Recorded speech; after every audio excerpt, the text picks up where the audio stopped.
దీంట్లో ఇంకొక dialogue cut అయినట్టుంది. చూసారా? మళ్ళీ అంటాడు పవన్ కళ్యాణ్, నీకు ఓ కూతురు ఉంది, ఆ కూతురు పెద్దదవుద్ది, అప్పుడు నీకు రక్త కన్నీరు పెట్టిస్తా, నేను బతికే ఉంటాను, చూసుకో నువ్వు అని చెప్పి మాట్లాడాడు. అంటే అరెస్ట్ చేసే విధానము, అరెస్ట్ చేసినవి ఇవన్నీ పక్కన పెట్టేద్దాం మనం. ఈయన మాట్లాడిన మాటలు మాత్రం చాలా చాలా చాలా తప్పు మాటలు అవి. పడాల్సిందే, ఇలాంటి వాళ్ళకి పడాల్సిందే, ఎటువంటి తప్పు లేదు. ఎందుకంటే ఇది కలికాలం.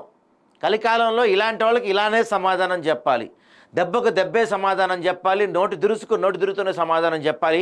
ఇలాంటి వాళ్ళకి ఇలాంటి సమాధానమే చెప్పాలి, తప్పే లేదు. పవన్ కళ్యాణ్తో ఎన్ని సినిమాలు చేసావయ్యా పోసాని నువ్వు? ఒకప్పుడు పోసాని అంటే నాకు ఎంతో రెస్పెక్ట్ ఉండేది. ఆయన డైలాగ్స్ కానీ సినిమాలు కానీ అద్భుతంగా తీస్తాడని చెప్పి. తెలుసా మీకు? ఆపరేషన్ దుర్యోధన అని శ్రీకాంత్తో సినిమా తీశాడు.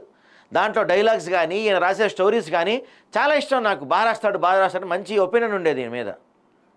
అరే, నీతో కలిసి పనిచేసిన ఒక సహనటుడు పవన్ కళ్యాణ్ మీద చెప్పకూడని మాటలు మాట్లాడతావా నువ్వు?